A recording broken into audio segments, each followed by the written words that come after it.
Iran के परमाणु ठिकानों को लेकर अमेरिका को लगातार बुरी खबरें मिल रही हैं। सबसे पहले उन्हें बुरी खबर सीएनएन की रिपोर्ट से मिली, जो उन्हीं के इंटेलिजेंस अधिकारियों के आकलन पर आधारित थी।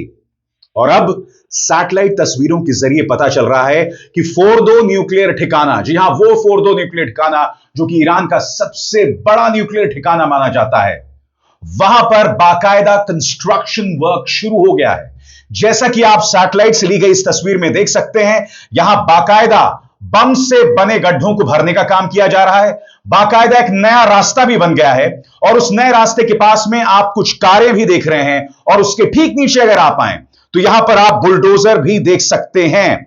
इसके अलावा बमबारी से जो टनल का रास्ता ब्लॉक हो गया था दोस्तों, आप देख सकते हैं उस ब्लॉक्ड रास्ते को हटाने का काम बदस्तूर चल रहा है फोर्दो न्यूक्लियर ठिकाने में।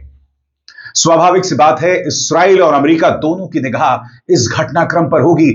हम इसकी विस्तृत चर्चा करेंगे, मगर ईरान ने अपनी तरफ से बातचीत की शर्त अमेरिका के सामने रख दी है और वो शर्तें ऐसी हैं जिनमें से एक शर्त राष्ट्रपति डोनाल्ड ट्रंप को शायद मंजूर ना हो। ईरान ने स्पष्ट कर दिया है कि यूरेनियम संवर्धन जारी रहेगा और अगर आप ईरान के इस बयान पर गौर करें तो उसके इस बयान से आप मिला सकते हैं सैटेलाइट की इन तस्वीरों को, जहां फोर्दो न्यूक्लियर ठिकाने पर काम बदस्तूर चल गया है। ईरान के उप विदेश मंत्री तख्त रवांशी ने बयान दिया है जिस पर गौर करने की जरूरत है। वो साथ ही यह भी कहते हैं कि अगर अमेरिका बात करना चाहता है तो भरोसा दिलाना होगा कि आगे कोई हमला नहीं होगा। सबसे पहले मैं आपका ध्यान खींचना चाहता हूं कि ईरान के उप विदेश मंत्री ने कहा क्या, और साथ ही मैं आपको यह भी बताऊंगा कि ईरान के पक्ष और अमेरिकी पक्ष में कितना घोर विरोधाभास है, और साथ ही इस्राइल को लेकर ईरान में जो अविश्वास है वो किस तरह से सामने उभर कर आ रहा है। इस पर गौर किया जाए। ईरान के उप विदेश मंत्री माजिद तख्त रवांशी ने बीबीसी से कहा कि अगर अमेरिका दोबारा ईरान के साथ बातचीत शुरू करना चाहता है तो उसे भरोसा दिलाना होगा कि वो अमेरिका कोई और हमला नहीं करेगा। माजिद तख्त रवांशी ने कहा, ट्रंप प्रशासन ने मध्यस्थों के जरिए ईरान से कहा कि वो इस हफ्ते वार्ता दोबारा शुरू करना चाहता है, लेकिन आगे के हमलों से जुड़े बेहद ही महत्वपूर्ण सवाल पर अमेरिका ने स्थिति साफ नहीं की है। मैं आपको याद दिलाना चाहूंगा दोस्तों कि ईरान के विदेश मंत्री अरागची सामने आए थे और उन्होंने स्पष्ट लहजे में कहा था कि अमेरिका के साथ हमारी बातचीत तभी हो सकती है अगर अमेरिका सुप्रीम लीडर खामेनी की इज्जत करे। और याद कीजिएगा, इसी मंच पर मैंने आपके सामने रखा था डोनाल्ड ट्रंप का वो बयान जिसमें उन्होंने ईरानी सुप्रीम लीडर खामेनी के बारे में अपशब्द कहे थे, उनका मजाक तक बनाया था। अगर आप भूल गए हैं तो एक बार फिर याद दिला दूं कि डोनाल्ड ट्रंप ने कहा क्या था ट्रूथ सोशल मीडिया प्लेटफॉर्म में खामेनी के बारे में। आपके स्क्रीन पर उन्होंने ट्रूथ सोशल मीडिया प्लेटफॉर्म पर यह लंबा चौड़ा बयान दिया है, इसलिए आपको सब्र रखना होगा कि उन्होंने कहा क्या है जिस पर अरागची इतने नाराज हैं। गौर किया जाए, एक बर्बाद हो चुके देश के supreme leader ayatollah Ali Khamenei ने खुलेआम और बेवकूफी से दावा किया है कि उसने इस्राइल से जंग जीत ली। वो खुद भी जानता है कि यह सच नहीं है बल्कि पूरी तरह झूठ है। एक धर्म गुरु होकर उसे झूठ नहीं बोलना चाहिए। उसका देश तबाह हो चुका है, उसके 3 खतरनाक न्यूक्लियर ठिकाने पूरी तरह तबाह कर दिए गए हैं और मुझे बिल्कुल पता था कि वो कहां छिपा बैठा है, लेकिन मैंने इस्राइल या अमेरिका की फौजों जो दुनिया की सबसे ताकतवर हैं उसे मारने नहीं दिया। मैंने उसे एक बेहद दर्दनाक और शर्मनाक मौत से बचाया, और नहीं, उसे थैंक यू प्रेसिडेंट ट्रंप कहने की जरूरत नहीं है, बल्कि युद्ध के आखिरी मोड़ पर मैंने इस्राइल से कहा कि वे उन सारे विमानों को वापस बुला ले जो सीधे तेहरान की ओर बढ़ रहे थे, तैयार थे उस दिन को इतिहास का सबसे बड़ा हमला बनाने के लिए। अगर वो हमला होता तो ईरान पूरी तरह राख हो जाता, हजारों लोग मर जाते। वो युद्ध का सबसे भयानक हमला होने वाला था। पिछले कुछ दिनों से मैं ईरान पर लगी पाबंदियां हटाने पर भी काम कर रहा था ताकि उनके पास जल्द रिकवरी का मौका मिल सके, क्योंकि ये प्रतिबंध उन्हें अंदर से खत्म कर रहे हैं। लेकिन बदले में मुझे क्या मिला? गुस्सा और नफरत से भरा बयान। और उसी वक्त मैंने पाबंदियां हटाने पर चल रहा सारा काम रोक दिया है। ईरान को अब दुनिया की मुख्य धारा में लौटना पड़ेगा, वरना हालात और बिगड़ेंगे। वो हमेशा नाराज, आक्रामक और दुखी रहते हैं, और देखो इसका नतीजा क्या निकला। एक जला बुझा देश, बर्बाद हो चुकी सेना, गिरती हुई अर्थव्यवस्था और हर तरफ मौत ही मौत।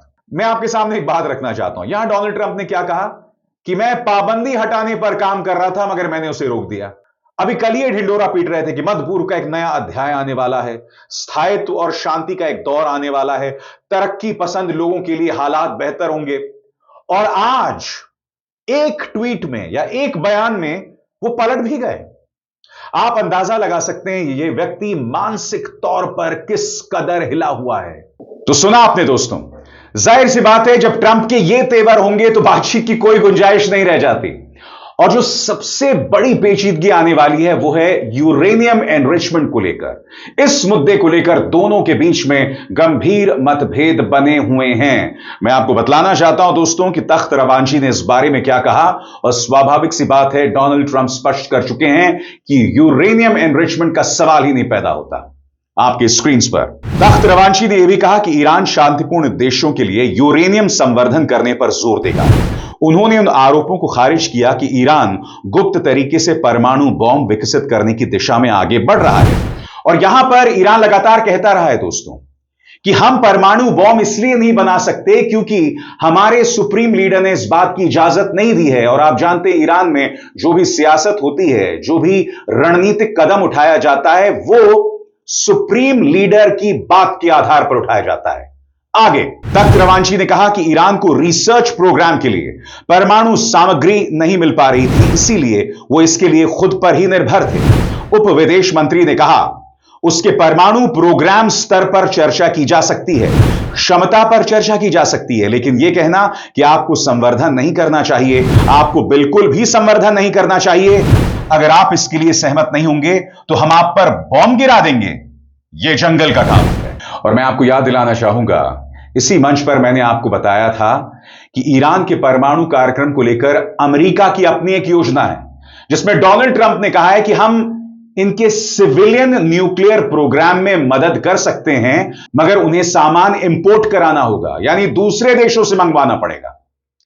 यानी कि साफ तौर पर यहां पर अमेरिका के मन में धंधा है, बिजनेस है।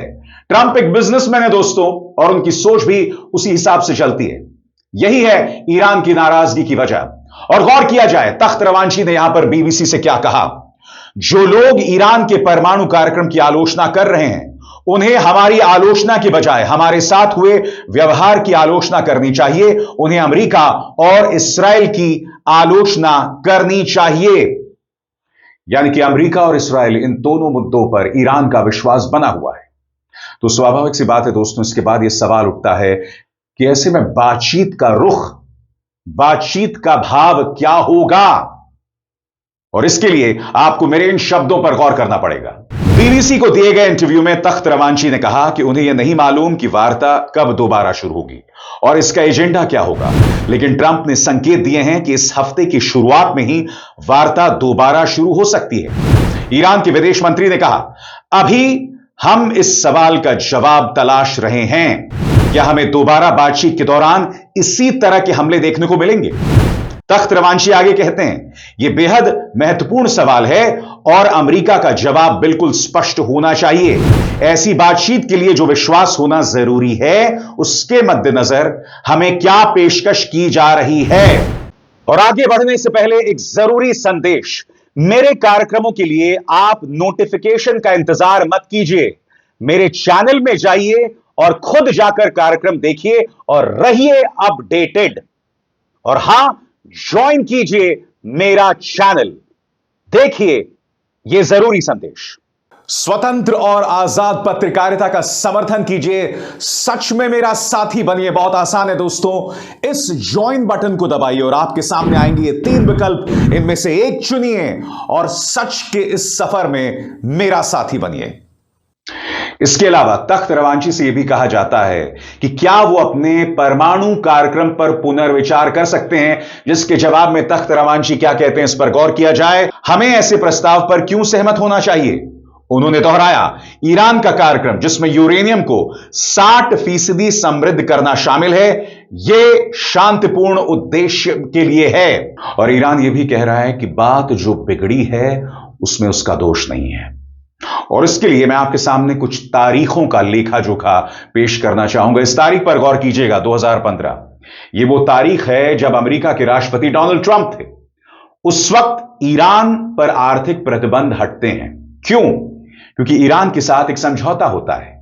ईरान से यह लिखित में लिया जाता है कि वो 3.67% से ज्यादा यूरेनियम संवर्धन नहीं करेंगे। उसके बाद 2016 में डोनाल्ड ट्रंप राष्ट्रपति बन जाते हैं। 2 साल बाद वो खेला पलट देते हैं। खेला पलटने का अर्थ वो डील को रद्द कर देते हैं। डील के रद्द करने के बाद ईरान बेकाबू हो जाता है। बेकाबू से मतलब वो यूरेनियम संवर्धन का स्तर 60% तक ले जाता है। अब मैं आपसे एक सवाल पूछना चाहता हूं। एक डील अपनी जगह पर थी। IAEA के अधिकारी यानी अंतर्राष्ट्रीय परमाणु ऊर्जा एजेंसी के अधिकारी वहां बदस्तूर जा रहे थे। तो उस डील को तोड़ने की आखिर क्या जरूरत थी? और अमेरिका ने इसे 2 बार किया दोस्तों, 2018 में, और इसके अलावा अभी हाल ही में बातचीत चल रही थी और इस्राएल ने हमला कर दिया। यही सवाल ईरान उठा रहा है। मैं इस मंच से यह नहीं कह रहा हूं कि मुझे ईरान के मंसूबों पर विश्वास है, मगर हमारे सामने जो पूरी क्रोनोलॉजी दिखाई देती है, पूरा जो घटनाक्रम दिखाई देता है, पूरा जो घटना चक्र दिखाई देता है, उसमें बार बार अमेरिका और इस्राएल की वादा खिलाफी दिखाई देती है। तो क्या इसमें ईरान पर दोष मढ़ा जाता है? यह मैं आप पर छोड़ता हूं दोस्तों। सबसे बड़ी बात, ईरान के प्रति अविश्वास। जी हां, यूरोपीय देशों में ईरान के प्रति अविश्वास है। और इसके जवाब में ईरान क्या कहता है, इस पर गौर किया जाए। तख्त रवांची से यह भी पूछा गया कि भाई यूरोप के कई देश आप पर विश्वास नहीं करते हैं, तो इसके जवाब में तख्त रवांची क्या कहते हैं, इस पर गौर किया जाए दोस्तों। तख्त रवांची से सवाल किया गया कि यूरोप और पश्चिमी देशों के नेताओं को ईरान पर विश्वास क्यों नहीं है। इसके जवाब में उन्होंने कुछ यूरोपीय नेताओं पर अमेरिका और इस्राएल का समर्थन करने का आरोप लगाया। उन्होंने कहा, जो लोग ईरान के परमाणु कार्यक्रम की आलोचना कर रहे हैं, उन्हें जिस तरह का व्यवहार हमारे साथ किया गया है उसकी आलोचना करनी चाहिए। उन्हें अमेरिका और इस्राएल की आलोचना करनी चाहिए। अगर उनके अंदर अमेरिका की आलोचना करने की हिम्मत नहीं है तो उन्हें चुप रहना चाहिए, लेकिन हमलों का समर्थन नहीं करना चाहिए। और सबसे बड़ी पेचीदगी है बेंजामिन नेतन्याहू पर अविश्वास। ईरान किसी भी सूरत में इस्राएल पर विश्वास नहीं कर सकता। बातचीत में इस्राएल का हिस्सा होने का तो खैर सवाल ही नहीं पैदा होता। और यह जो अविश्वास है, उसी के चलते ईरान का हर कदम होता है दोस्तों। और इस बारे में तख्त रवांची ने BBC को क्या कहा, इस पर गौर किया जाए। सबसे बड़ी बात, ईरान इस बात को लेकर नाराज है कि इस्राएल लगातार ईरान में तख्ता पलट करने की कोशिश कर रहा है। वहां के लोगों से अपील कर रहा है कि वो ईरान का तख्ता पलटें, और इस बात को लेकर ईरान नाराज है। और तख्त रवांची यहां पर क्या कहते हैं, इस पर गौर किया जाए। तख्त रवांची ने कहा, ऐसा नहीं होगा। कुछ ईरानी नागरिक सरकार की कुछ कार्रवाइयों की आलोचना कर सकते हैं, लेकिन जब बात विदेशी आक्रमण की आती है तो वो इसका सामना करने के लिए एकजुट होंगे। उप विदेश मंत्री ने कहा, यह बिल्कुल स्पष्ट नहीं है कि इस्राएल युद्ध विराम कायम रखेगा या नहीं, लेकिन ईरान इसका पालन करना जारी रखेगा तब तक जब तक हमारे खिलाफ कोई सैन्य हमला ना हो। और इसको लेकर ईरान की 2 तरफा कार्रवाई है। वो अरब देशों से बातचीत कर रहा है दोस्तों। और जैसा कि आप देख सकते हैं, कार्यक्रम की शुरुआत में मैंने आपको बताया, फोर्दो न्यूक्लियर ठिकाने पर हलचल तेज हो गई है। सैटेलाइट की तस्वीरों से दोस्तों बाकायदा मैं आपके सामने खबर पेश कर रहा हूं। ईरान के फोर्दो परमाणु ठिकानों पर भारी हलचल। ताजा सैटेलाइट इमेजेस से क्या पता चला? सबसे पहले खबर क्या कहती है, इस पर गौर किया जाए। मैक्सार टेक्नोलॉजी की सैटेलाइट इमेज में ईरान में फोर्दो परमाणु सुविधा पर बड़ी तादाद में निर्माण उपकरण काम करते हुए दिखाई दे रहे हैं। यह ईरान की उन परमाणु सुविधाओं में से एक है जिसे अमेरिका ने हालिया हमलों के दौरान निशाना बनाया था। 29 जून की तस्वीरों में अमेरिकी बंकर बस्टिंग बमों द्वारा जिस क्षेत्र को टारगेट किया गया था, वहां नए बने रस्तों से खुदाई के यंत्र और क्रेन देखे जा सकते हैं। पहाड़ी के नीचे एक बुलडोजर और ट्रक भी दिखाई देते हैं।